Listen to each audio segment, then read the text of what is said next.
The crucifixion and resurrection of Jesus Christ are the foundation events of Christianity. Without them, real Christianity just couldn't exist.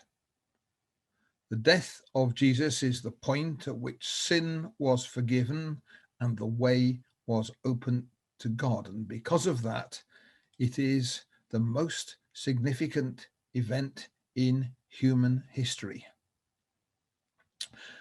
This presentation is about the events of the day of the crucifixion and what happened on the day that Jesus died. And it's about how we know that the gospel accounts of that day are accurate. So subscribe to the channel if you haven't already, like the video, and let us know in the comments how you think we've done in terms of presenting the events of the day of the crucifixion. I'm going to start off by talking about the way we represent time here. I've got a clock, and it's a 24-hour clock. There's midnight at the top. At the bottom, we have noon, and 6 o'clock in the morning is on that side, 6 o'clock in the afternoon is on this side. The crucifixion happened at Passover time. That's around the equinox. So sunrise and sunset would be at about 6 o'clock in the morning and 6 o'clock in the evening. Now, sometimes there's an issue here. People ask, how come that Jesus died on the day before the Passover and the Last Supper was on the day before the Passover? Well, it's fairly simple. Jewish days start at sunset. The Last Supper starts just after sunset, and the rest of the day is the day on which Jesus was crucified. So both of them happen on the same Jewish day. Of course, it's quite different with a modern day. And the set of events is quite large. There's a huge number of things that happen. There's the Last Supper. Jesus prays in Gethsemane. He's arrested. He's interrogated by the authorities. He's tried and convicted by the Sanhedrin. He is taken up to Pilate, where he's sentenced. He's quick visit to Herod just to make sure, and then he's crucified, and finally he is buried. And that all happens in this period of 24 hours, one single day. And it's an event that was well known. It makes it into the Talmud. On the eve of the Passover, it says they hanged Jesus. And it's noted by several Roman historians. There's one of them, that's Tacitus. He's the earliest of them. So less than 100 years later, Tacitus is writing that Christus, from whom the name Christian had its origin, suffered the death penalty at the hands of Pontius Pilate. So let's go back and look at the day. It starts at sunset. At sunset, Jesus sends two of his disciples into Jerusalem and tells them to follow someone with a jar of water who will lead them to the room where they're going to have a meal. And these two disciples, they're Peter and John, they follow the person with the jar of water, and they find the house with the upper room. Jesus and the disciples follow on, and they eat a last meal together before Jesus is arrested. The room they eat in is a large guest room. It's upstairs. It's known as the upper room, and you can track that through the Bible. You can track it through other Gospels. You can track it through the Acts of the Apostles, and learn a lot about it and the people who owned that house, includes John Mark. At that meal, they had the meal. At the end of it, Jesus shares a loaf of bread and a cup, which you can deduce contain wine, with the disciples. And this is a ceremony which is there to remind them, and remind us for that matter, of how Jesus died and rose from the dead. And that's been carried out by Christians ever since for nearly 2,000 years. It's there to commemorate the death and the resurrection of Jesus, and to remind us that Jesus promised to return. At the end of the Last Supper, Jesus leaves the upper room with his disciples. Judas has peeled off. He's left the group, and he's gone off to the priests, and he's getting them, they're telling them that they can go and arrest Jesus later on if they want to. Jesus and the disciples walk through the streets of Jerusalem. The route I have put there is a complete conjecture. Who knows how they got there, but it does seem appropriate that he walks through the temple. On the way, there's a discourse. He talks to the disciples and tells them a whole lot of things about the coming of the Holy Spirit, which is going to allow them to write scripture later on. And there's a prayer, which again, it would be appropriate if that happened outside the temple, although we don't know for definite it did. Jesus arrives in the Garden of Gethsemane. That's on the slopes of the Mount of Olives. The Mount of Olives is here. The temple is there. That's the traditional site of it. May be completely wrong. The Romans destroyed everything around Jerusalem in 70 AD, and that would include this garden. So it is just a conjecture. But in the Garden of Gethsemane, Jesus prays. His disciples doze away. They're late at night, they're tired. But he prays for maybe 3 hours, maybe a little longer in the Garden of Gethsemane. And then the priests get their acts together. They're rather surprised that Judas turns up in the middle of the night, says you can arrest Jesus now. They have to get together an arresting party, but they do that, and they go out and they take Jesus, and Jesus is arrested. It's about 2 o'clock in the morning now. Jesus is arrested by a party led by Judas. Judas identifies Jesus. He gives him a hug and a greeting kiss, and pretending to be his friend, betrays him. And Jesus is taken by the guards, and they take him away to the residence of the high priest. Again, we don't know where that was, but we do know that there were priestly residences around this bit of Jerusalem.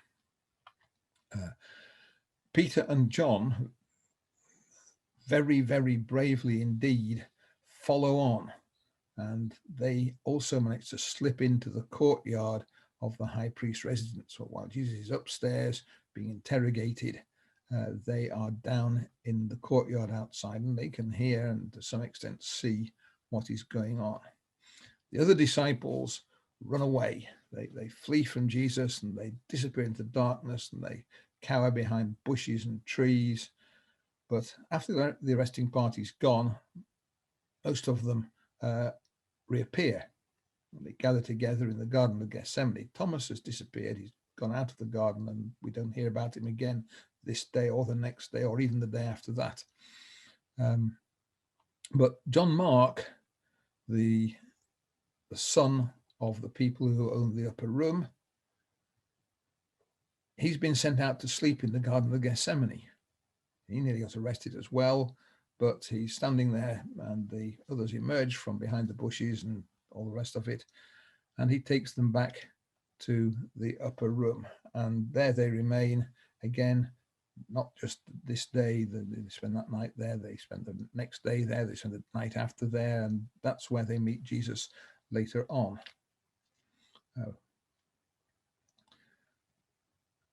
At the high priest's residence, Jesus is interrogated.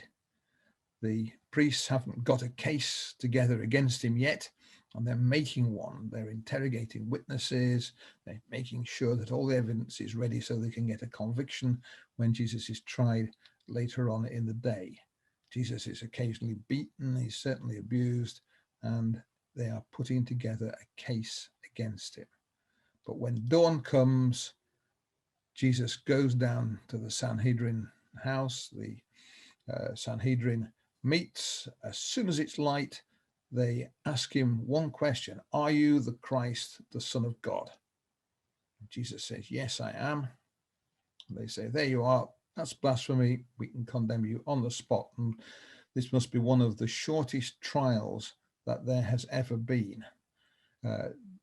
John and Peter appear to have been outside the Sanhedrin. They know what's going on, and they appear to return to Pilate's residence for the next part of the event. So Jesus is condemned by the Sanhedrin immediately. He's taken up the hill to the Praetorium. Notice this isn't the place that normally is thought of. Very often the guides and the tourist guides will tell you it's here, the Antonia Tower, but almost certainly it's the Herodian Palace up there at the top of the hill.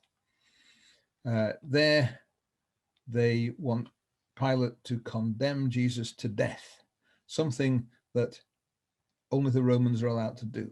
The priests aren't allowed to do that. And it seems that John and Peter are in the crowd outside as well. Again, they can report what is going on.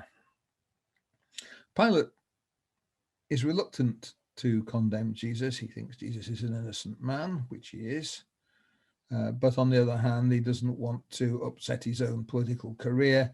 And in the end, Pilate agrees that maybe he's going to have to put Jesus to death. He sends Jesus away to Herod's palace so that he can go and be condemned by Herod. After all, he's a Galilean and Herod is the king of Galilee. But after a little while, Herod sends him back and leaves the decision to Pilate. So by now, we are something like 8 o'clock in the morning, 6 hours after Jesus has been arrested. In that time, Jesus has been condemned. He's been beaten. Pilate is trying to raise some sympathy for him. So he brings Jesus out. Jesus is bleeding. He is dressed up in a mockery of a king's robes. He has a crown of thorns on his head. And Pilate says, "Behold the man." And he's, I think, hoping for some kind of humanitarian response from the crowd, but it doesn't happen. The crowd shouts for a different person to be released, Barabbas, and Jesus is condemned to be crucified. Well, the place that's crucified is called Golgotha, the place of the skull, and Jesus is sent there to be crucified. He's by now in a very bad way. He's been beaten rather more than will be ordinary for a crucifixion victim.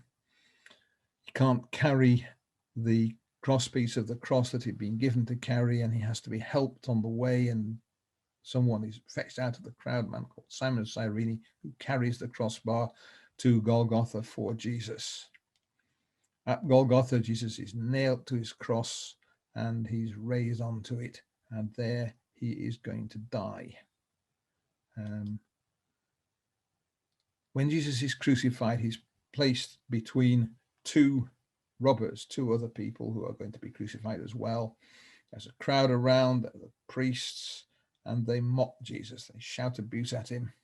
Even the other victims join in. And one of them in the end changes his mind, gets forgiven, but Jesus is on the cross. And there's this flurry at the start, but then it settles down to a long wait. Jesus is crucified. It says at the third hour, that's 9 o'clock in the morning, and he's on the cross for 6 hours. Crucifixion is an unpleasant way of dying. It depends on people hanging from a cross, and just gradually the blood and the bloody fluids drain away, and they end up either dying of asphyxiation or of congestive heart failure, or simply what's called hypovolemic shock as the blood dries up in their body. Jesus is on the cross for 6 hours, and during that time, other interesting phenomenon happens, because there's darkness over the land from the 6th hour, that's noon, to the 9th hour, which is 3 o'clock in the afternoon. Now, that's interesting. That's something that you would expect to be noticed by astronomers, and it was. Julius Africanus wrote this in about 220 AD. He says, Thales, in the third book of his Histories, explains this darkness as an eclipse of the sun, and reasonably as it seems to me. Well, Thales was writing a text of natural events. He's writing a semi-astronomical textbook, and he is trying to explain the darkness that happened over the land. But you don't get eclipses of the sun at Passover, it's full moon, and eclipses of the sun don't happen at full moon. Sadly, we haven't got Thallus's book. We only have a few quotations of it in other books. So Julius Africanus quoted it, and Theophilus of Antioch in about 180 AD is a Christian writer who also quotes from Thallus. Thallus is writing in the second half of the first century AD, could be as early as 52 AD, could be as late as the 90s. We can't be certain. And there's another astronomer, a chap called Phlegon, who also mentions the darkness, and he is cited by Julius Africanus and Origen, although again we don't have his complete work.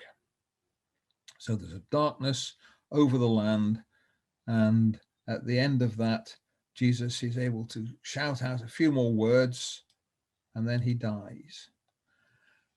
At the cross, we have a series of women. Now, they probably all didn't arrive at once. We don't know when they did arrive. They may not even have all been there at exactly the same time. And different gospel writers record different women. And they record them in different names. So Matthew records Mary Magdalene. In fact, they all record Mary Magdalene. And he records Mary, the mother of James and Joseph. James the Less is one of Jesus's disciples. Joseph is unknown elsewhere. It's not a disciple. And Mark refers to the same person. Luke just refers to as Mary, the mother of James. And John tells us that she's the wife of Cleopas. Well, James and Joseph, they were the sons of someone called Alphaeus, but often people did have two names. The Aramaic would be Chalpai, comes out of Alphaeus, one way of writing it, but a Hellenized version, a Greek version of it would be Cleopas, the male equivalent of Cleopatra. So we've got the same person, but under different names in different Gospels. Third woman was there is the mother of the sons of Zebedee in Matthew. Mark gives her a name. He calls her Salome, and John tells us that he was the sister of Jesus's mother. So we have, again, same person, but three different names. And you can put that together and get a sort of family tree out from it. So Mary's the mother of Jesus, and she's the sister of Salome. And John the disciple and a different disciple called James, they must be Jesus's cousins because of that. Luke mentions a woman called Joanna, does not mention any other gospel, and John talks about Mary, the mother of Jesus. Of course, Mary, the mother of Jesus, isn't there for very long. She's there at the start, and Jesus hands her into the care of John, and John takes her back to the house that his family owns in Jerusalem.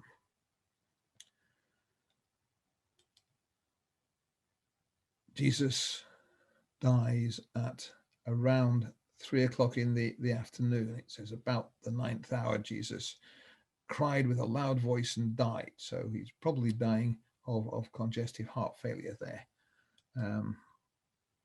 They need to make sure he's dead. Soldiers are going around. They're going to break the legs of the other two victims. It's only a few hours now before sunset, and they want to make sure these people are dead and off the cross and in a tomb by the start of the Jewish Passover.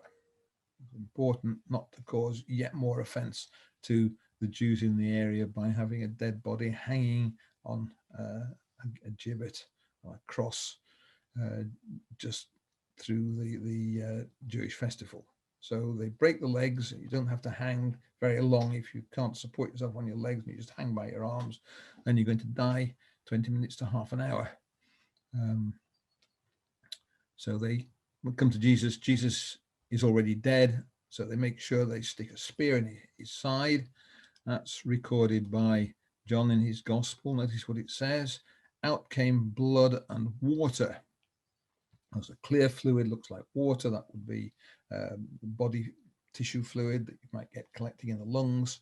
And we've got blood. Some organs do bleed after death. The fact that it comes out from his lungs shows Jesus was dead, because there's a negative pressure in your lungs during the time when you're alive. The other thing we've got in this passage is John telling us that he is an eyewitness. John saw this, and he's telling everyone, I saw this It's something that has a witness to it. So Jesus is died, definitely dead, but there's a bit of time before his side is pierced. And Joseph of Arimathea goes to ask Pontius Pilate for the body. He's going to bury it. Now, was quite common, apparently, for crucifixion victims to be taken away and buried by their families. We now have 3 graves where there's a crucifixion nail in with the body. In one case, it's stuck in the bones in a way that they couldn't get it out. The other 2, it was probably stuck in the flesh. Things have gone a bit since then, and they're separate. And there are a whole lot more crucifixion nails being found in tombs, but not clearly associated with any particular body. It's actually quite commonplace to find them. So it was a custom for crucifixion victims to be buried in private tombs. And Joseph of Arimathea is a wealthy man. He has a new tomb in Jerusalem, and he goes to ask Pilate for the body. Now, this is taking time. He's got to walk from Golgotha to the Praetorium. He's got to get in. He's got to find Pilate. He's got to be given the permission to talk to him. But Pilate grants him the body, and Joseph of Arimathea then, well, he grants the body. He finds out, first of all, whether Jesus is already dead. So he has to send back to Golgotha, find out whether Jesus is dead. Yes, he is. So we're talking now perhaps an hour after the death of Jesus, maybe more than that. And Joseph goes out and he buys a linen shroud. By some quirk of fate, he didn't carry a burial shroud around with him. He has to go out to the market and buy one, something specifically permitted in the Talmud. On the eve of the Passover, you could buy a wedding garment or a burial shroud. And he goes out to the market, probably it was open anyway, and he goes and buys a linen shroud. And finally, Jesus is buried, and that must have been shortly before sunset, but he's under the ground before the Passover starts, and that's the important thing. How do we know that these accounts are accurate? Well, first thing to notice is that all the way through they contain differences in wording and in detail. Some things are mentioned in one gospel but not in another. People have slightly different names. Is it the mother of James that everyone knew, or the mother of James and Joseph, which physically she was, but no one knew who Joseph was. So there is so much difference in the text that more than you get anywhere else in the Gospels, so much difference that we can consider those accounts to be independent of one another. They're not just copies of one original account, but they fit together extremely well to produce a consistent narrative. I've just gone through the main narrative here, but it's not just in the main narrative, it's also true in the details. If you go and look at the details of the upper room, you'll find that there's a consistent set of details about that. Or if you look at the way that John had a pied-à-terre in Jerusalem, and John's family owned some kind of lodging there, that appears every now and again as a little detail in the accounts. Or if you start finding out what John Mark was doing on that day, again, he appears at various different times, and you can find out what's going on. If you look at the geography of the city, you'll find that the city fits the description in the Gospels quite nicely. That's something that we know because archaeologists have dug it up, and in fact things like the Talmud talk about it. But in 70 AD, Jerusalem was completely destroyed. It'd be very hard for someone who hadn't got a memory of that time to make everything fit in with the geography of Jerusalem. And finally, the details of the crucifixion are completely consistent with modern medicine. We know what would happen in crucifixion. There have been experiments done to confirm it, and the picture in the Gospels exactly fits what those say. So here's a question for you. Does the consistency of the accounts of Jesus' crucifixion show that the Gospels provide an accurate record? Let us know what you think in the comments with this video. So we've come to the end of the day. Where is everybody? It's sunset. Well, the places I've had to make up. Quite honestly, we don't know where most of them are. So John's family have a house in Jerusalem somewhere. I put in the north of Jerusalem because it makes it easy to put the arrow on. And in that house, we have John, of course, and Peter, who stays with John throughout the day. Mary, the mother of Jesus, was sent by Jesus so that John could look after her. He's taken her back. Salome, who's John's mother and the sister of Mary, the mother of Jesus, staying in that house. After all, it's her house, and she's helping to comfort Mary, who's just lost her son.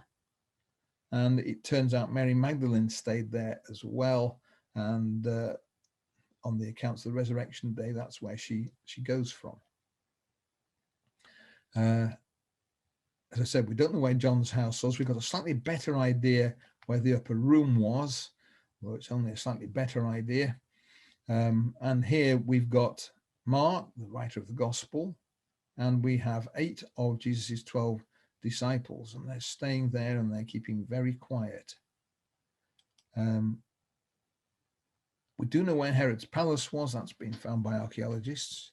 This is the palace put up by the Hasmoneans. Herod the Great built a rather better palace here. And that was taken over by the Roman governor. And Herod, who is now governed, this is a son of Herod the Great, is governing Galilee. When he stays in Jerusalem, he can stay in the old place. And that's down there. And Joanna is the wife of Herod's staff manager, steward, and so she'd be staying there. And the other one is Cleopas and his wife, Mary, the mother of James and Joseph. Again, I have no idea where they will be staying, but they have somewhere to stay in Jerusalem. And the only one we're missing now is Thomas. He disappears into the night at the arrest, and we have no idea where he spent the night. I've speculated wildly that he went to Bethany, but it could be almost anywhere. So at the end of the day, the different people have different thoughts. The disciples are devastated. They had trusted in Jesus.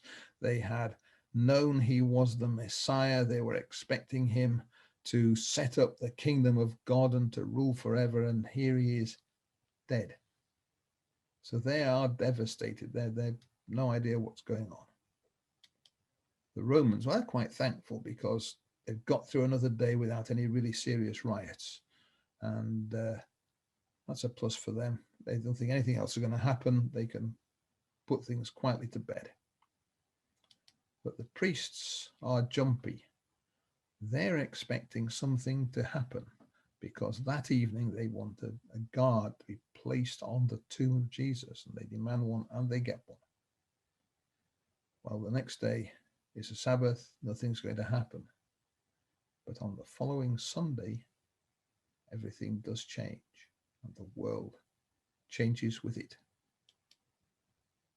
So it's a day when lots of things happen. It starts at sunset and ends at sunset. There's a whole series of events that take part during it. And for 6 hours, Jesus hangs on a cross and is killed. And those 6 hours are 6 hours that change the world.